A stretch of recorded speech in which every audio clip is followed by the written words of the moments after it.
नमस्कार. IBN लोकमतच्या MTDC प्रस्तुत Maharashtra unlimited या कार्यक्रमामध्ये आपलं स्वागत. या सिरीजमध्ये आम्ही तुम्हाला महाराष्ट्रातल्या काही वेगवेगळ्या पर्यटन स्थळं उलगडून दाखवणार आहोत. अशी पर्यटन स्थळं जी तुम्ही पाहिली सुद्धा असतील, अगदी बघितली सुद्धा असतील, पण आम्ही तुम्हाला या पर्यटन स्थळांची काही वैशिष्ट्ये दाखवणार आहोत.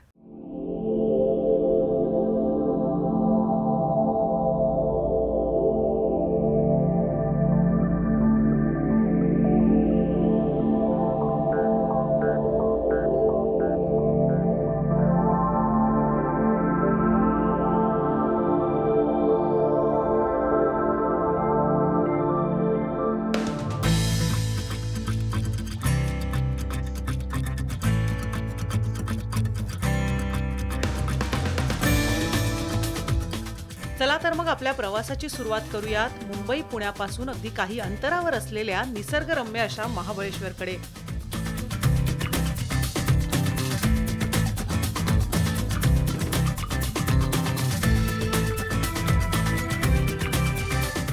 हिरवीगार झाडं, श्वास रोखून लावणाऱ्या दऱ्या आणि त्यातून निघणारा हा वळणावळणाचा रस्ता.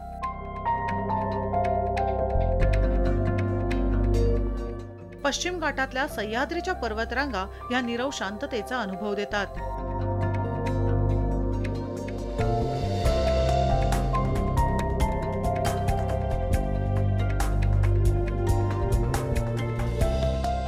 महाबळेश्वर अगदी 20 किलोमीटर अंतरावर असताना इतिहासाची साक्ष देणारा अभेद्य असा प्रतापगड समोर लागला आणि मग पाय आपोआप वळले ते प्रतापगडाकडे.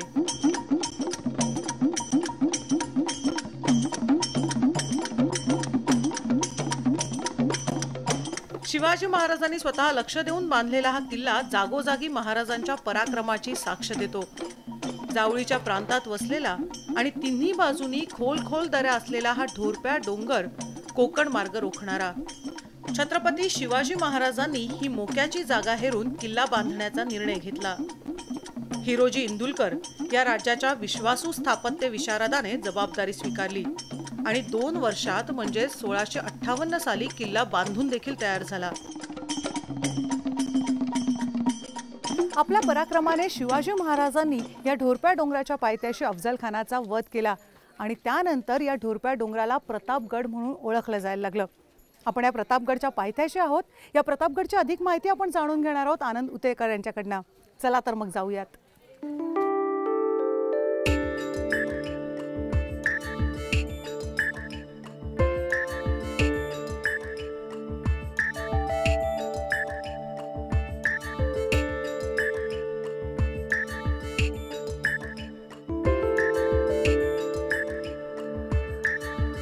नमस्कार.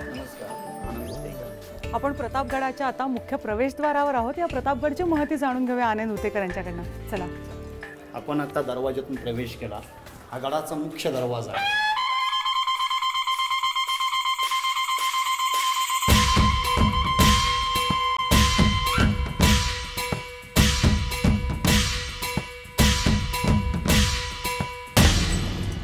आपण बघतो प्रतापगडाचं शिवाजी महाराजांसाठी किती महत्व होतं. नाही, प्रतापगड हा शिवाजी महाराजांनी 1655च्या आसपास जावळी जिंकली.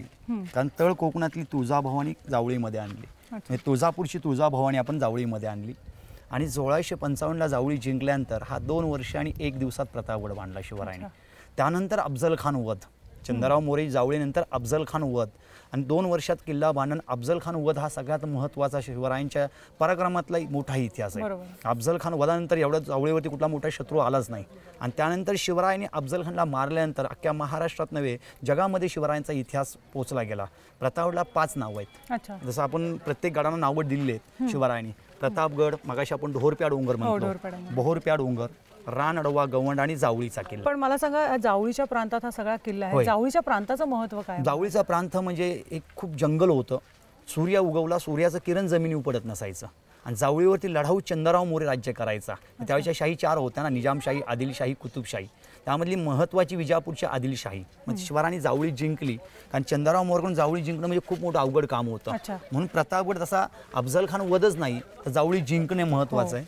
प्रतापगड किल्ला 2 वर्ष बांधणं महत्त्वाचं आहे आणि मग अफजल खान वध आणि मग देवीची स्थापना 1661 ला.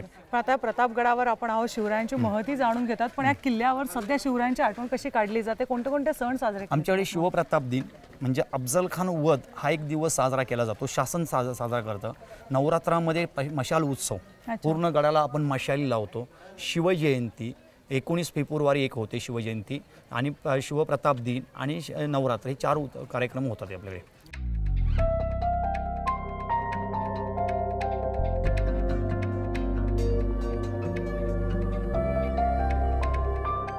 किल्ल्याच्या आत पाऊल ठेवताच लक्ष वेधून घेतो तो अफजल बुरुज.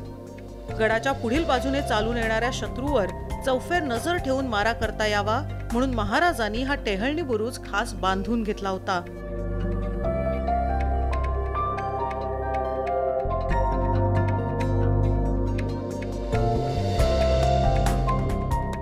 याच किल्ल्यावर महाराजांच्या कुशल दूरदृष्टीची साक्ष देणारा सूर्य बुरुज, बाले किल्ला, सदर दरबार, कडेलोट पॉइंट्स आपलं लक्ष वेधून घेतात.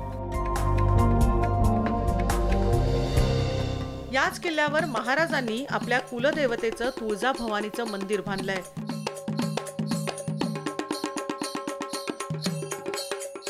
नेपाळमधील गंडकी नदीमधून आणलेल्या शाळीक्रमातून साकारलेल्या या मूर्तीची प्रतिष्ठापना केली आणि आजही विधिवत या मूर्तीची पूजा केली जाते.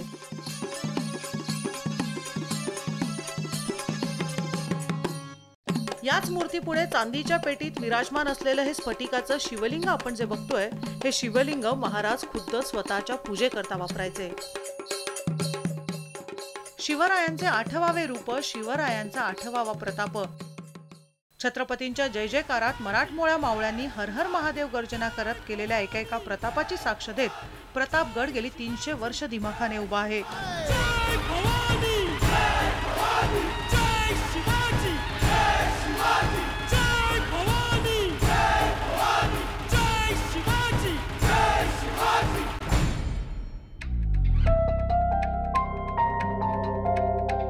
शिवाजी महाराजांच्या त्यांच्या मावळ्यांच्या पराक्रमाबद्दल ऐकताना मन आपोआप त्या काळात जातं आणि अशातच प्रतापगडाच्या पायथ्याशी वसलेल्या शिवकालीन खेडेगावाकडे आपली पावलं कुतूहलाने वळतात.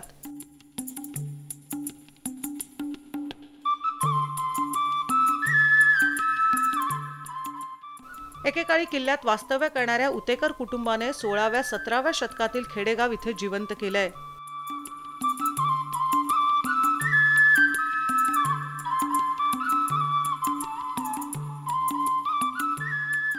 शिवकालातील बलुतेदारी कशी असेल याचा अगदी हुबेहूब देखावा निर्माण केलाय. शेतकरी, कुंभार, लोहार, दगड घडवणारा बेलदार, गुरव, गोंधळी, भराडी, वासुदेव, भोई, शिंपी, तेली, कासार, माळी दृश्य रूपात अगदी साकारलेत.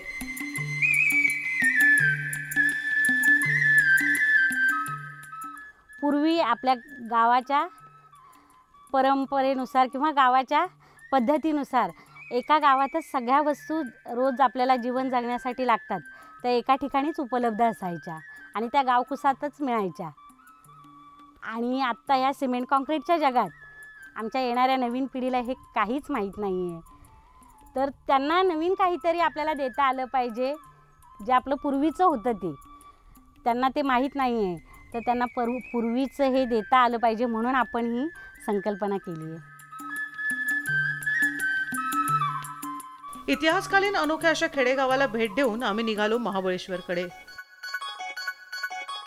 महाबळेश्वर म्हणजे निसर्ग देवतेला पडलेलं सुंदर स्वप्न.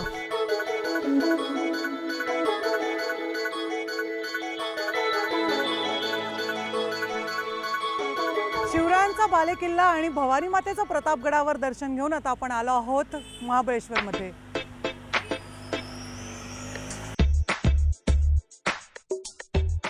हिल स्टेशन म्हणून परिचित असलेल्या महाबळेश्वरला दरवर्षी हजारो पर्यटक भेट देत असतात. अगदी सगळ्यांना परवडतील अशा वेगवेगळ्या प्रकारचे हॉटेल, रिसॉर्ट्स महाबळेश्वरमध्ये उपलब्ध आहेत. पण आम्ही निवड केली ती महाराष्ट्र पर्यटन विकास महामंडळाच्या रिसॉर्टची. महाबळेश्वरमध्ये आपण पोहोचलेलो आहोत आणि महाराष्ट्र पर्यटन विकास महामंडळाकडनं पर्यटकांसाठी पर्यटन निवास बांधण्यात आलेला आहे. बाजारपेठेपासून अगदी जवळच असलेल्या या पर्यटन निवासामध्ये अगदी सगळ्यांसाठी उत्तम सोयी सुविधा आहेत.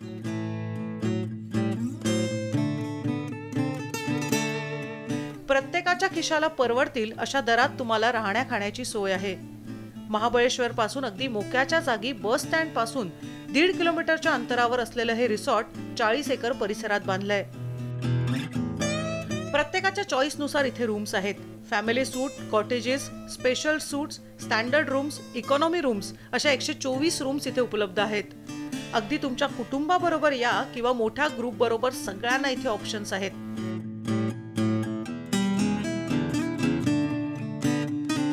याबरोबरच इथे तुमच्या रिलॅक्सेशन साठी आयुर्वेदिक मसाजची सुद्धा उत्तम सोय आहे.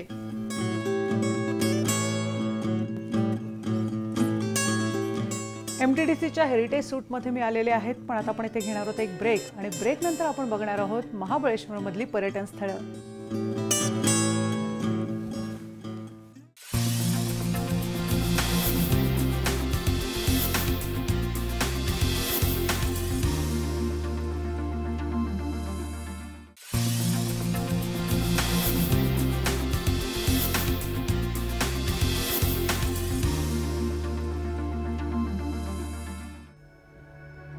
साडेचार 4,000 फूट उंचीवर आपण आहोत आणि इथून होणारं सह्याद्रीच्या कडेकपारींचं दऱ्याखोऱ्यांचं दर्शन विलक्षणीय असं आहे.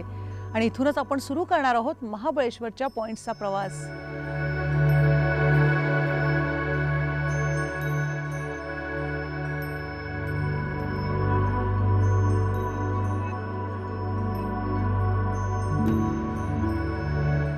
निसर्गाची विविध रूपं महाबळेश्वरच्या उंच माथ्यावरून आपल्याला पाहायला मिळतात. हिरव्यागार पर्वत रांगांचं विहंगम दृश्य आपल्याला महाबळेश्वरच्या प्रत्येक पॉइंट वरून नजरेला पडतं. Wilson point, Kate's point, echo point, Arthur seat point, window point, castle rock, Savitri point, Elphinstone point, Lodwick point, Bombay point असे अनेक पॉइंट्स महाबळेश्वर मध्ये लक्ष वेधून घेतात. उन्हाळ्याचे 2 महिने सोडले तर असंच आल्हाददायक धुक्याचं वातावरण पर्यटकांना एन्जॉय करता येतं.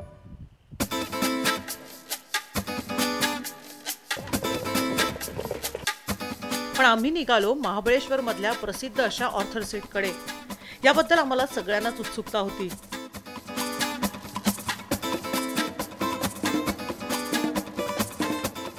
सावित्री नदीमध्ये वाहून गेलेल्या आपल्या पत्नीच्या तसंच मुलीच्या आठवणीने ऑर्थर मॅलेट तासनतास या जागी बसून राहायचे आणि त्यांच्या स्मरणार्थ या पॉइंटला हे नाव देण्यात आलंय.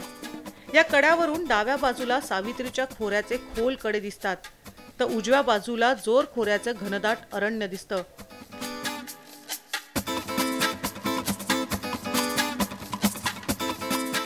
ऑर्थर सीटकडे जाताना टायगर स्प्रिंग नावाचा झरा लागतो. इथे सगळ्या ऋतूत पाण्याचा प्रवाह असतो. सावित्री नदीचा गुप्त प्रवाह इथे प्रकट होतो असं देखील इथे म्हटलं जातं. तर केट्स पॉइंट्स हे पश्चिमेकडचं सर्वात लांबचं टोक.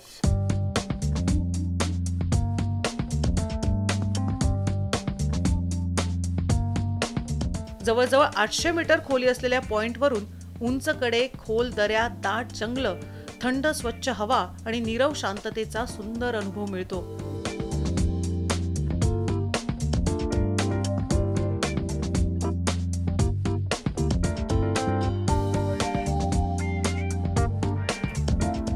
अप्रतिम. निसर्गाचे सुंदर रूप बघितल्यानंतर इथे येण्याचा सगळा क्षीण निघून जातो. आता आपण नीडल पॉइंट्सवर आहोत. मगाशी आपण केट्स पॉइंटवर होतो आणि त्याच्या खाली अगदी बरोबर इथून तुम्हाला नीडल पॉइंट अगदी व्यवस्थित दिसू शकतो. आणि त्याच्या पुढचा जो सुळका आहे त्या सुळक्यावर जर आपण नजर टाकली तर अगदी लक्षात येतं की तो अगदी हत्तीच्या सोंडेसारखा आहे. म्हणून त्याला एलिफंट पॉइंट म्हणून सुद्धा ओळखलं जातं.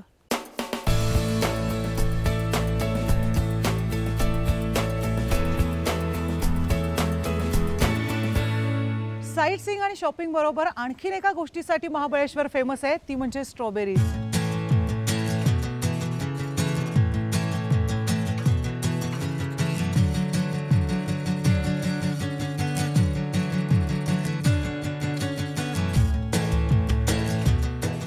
स्ट्रॉबेरीचं फ्रूट जाम जली बरोबर आईस्क्रीम सुद्धा डिलिशियस असतात.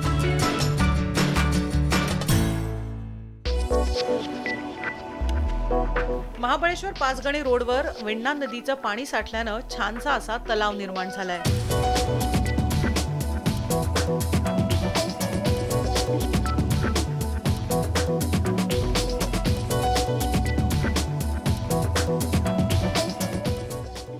महाबळेश्वरमध्ये असलेल्या वेण्णा लेकमध्ये तुम्ही नौका विहाराचाही आनंद घेऊ शकता.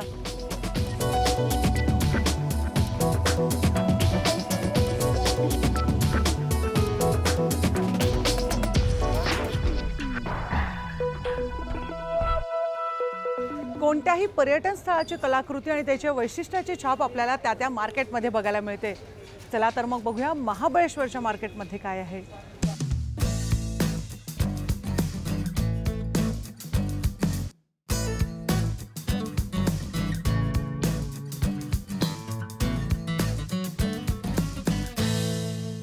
साईट सीइंग झालेलं आहे, मस्तपैकी शॉपिंग सुद्धा झालेली आहे आणि आता डिनर टाईम. महाबळेश्वर आणि प्रतापगडच्या मध्ये असलेल्या सह्याद्री रेस्टॉरंटमध्ये आपण आलेलो आहोत. बघूया त्यांची काय स्पेशालिटी आहे.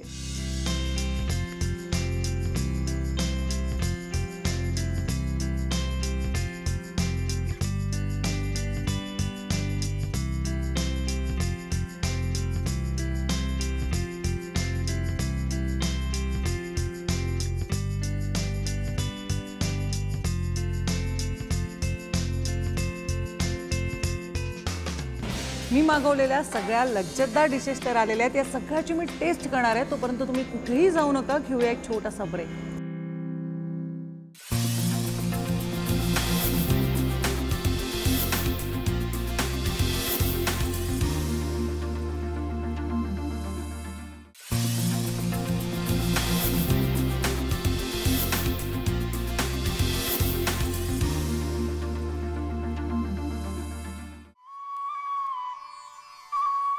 महाबळेश्वरमध्ये आपण आहोत आणि महाबळेश्वर हे नाव ज्या तीर्थक्षेत्रामुळे पडलं त्या महाबळेश्वरच्या दर्शनाला आपण जाऊयात.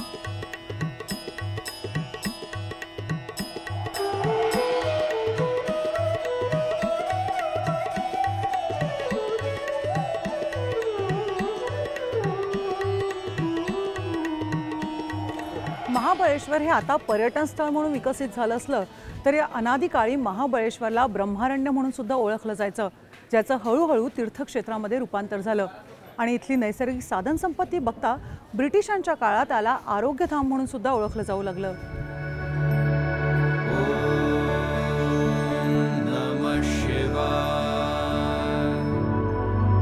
महाबळेश्वरला पर्यटनाला आलेले प्रवासी इथं प्राचीन अशा हेमाडपंथी शिवमंदिराला सुद्धा श्रद्धेने भेट देतात.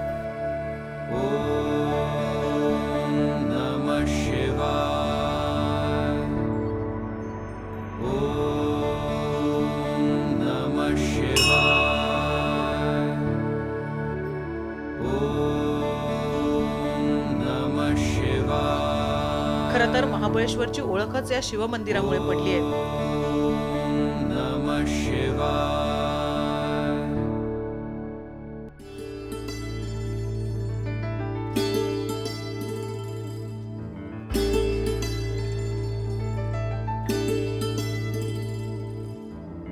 याच परिसरात कृष्णा, कोयना, सावित्री, गायत्री आणि वेण्णा या 5 नद्यांचा उगम होतो. या ठिकाणी प्राचीन पंचगंगा मंदिर सुद्धा आहे.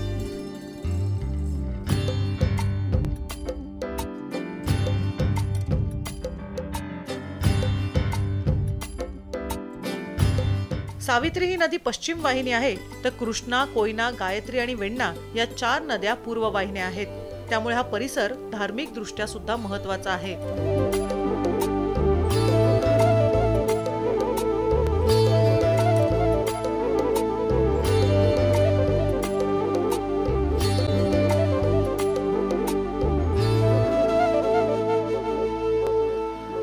सगळ्यांच्या इच्छा पूर्ण करणारी कृष्णा, शत्रूंचा नाश करणारी वेण्णा, संतती सुख देणारी कोयना, ज्ञान देणारी सावित्री, तर ज्ञान देणाऱ्या गायत्री या 5 नद्यांचा उगम या पंचगंगा मंदिरात होतो.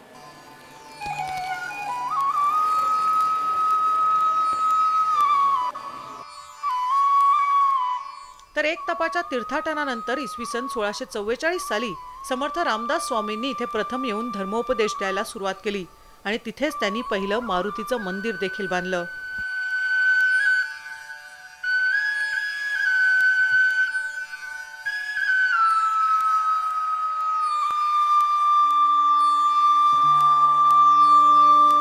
महाबळेश्वरचं दर्शन तर झालं. आता आपण आज महाबळेश्वरच्या जवळ असलेल्या पाचगणीला भेट देणार आहोत.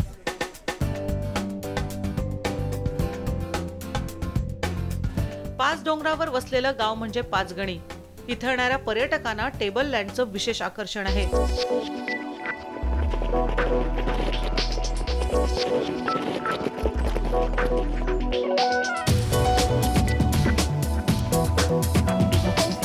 आपण पाचगणीच्या टेबल टॉप पॉइंटवर आपण आहोत आणि घोड्याबरोबर हा सुद्धा ऑप्शन आता आपल्याला अवेलेबल आहे.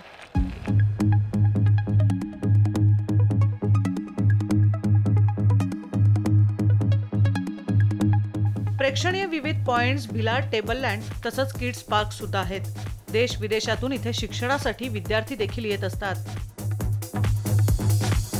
आणि आता पाचगणीचे काही पॉइंट्स बघायला घोड्यावरून रपेट करत जाऊया.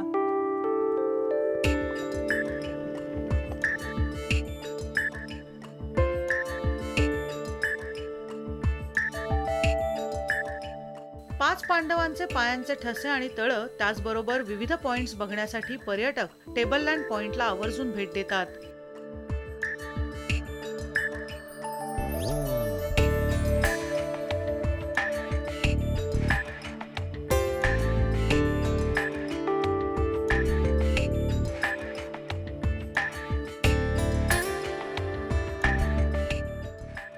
सह्याद्रीच्या कुशीत वसलेलं महाबळेश्वर पुण्यापासून 120 किलोमीटर अंतरावर तर मुंबईपासून महाड मार्गे 247 किलोमीटर अंतरावर आहे.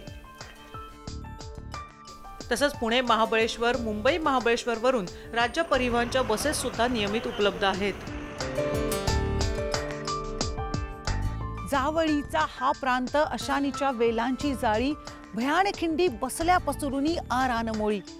अशा जावळीच्या प्रांतात वसलेलं महाबळेश्वर आपण बघितलं असेल तर फक्त थंड हवेचं ठिकाणच नाहीये, तर पक्षीप्रेमींसाठी, ट्रेकर्ससाठी, फोटोग्राफरसाठी सुद्धा अतिशय उत्तम असं ठिकाण आहे. त्याचबरोबर या स्थळाला वेगळंच ऐतिहासिक आणि धार्मिक महत्त्व सुद्धा आहे. या महाबळेश्वरची सफर आता आपण इथेच थांबूया. मात्र पुढच्या एपिसोडमध्ये आपण भेटणार आहोत एका वेगळ्या पर्यटन स्थळी.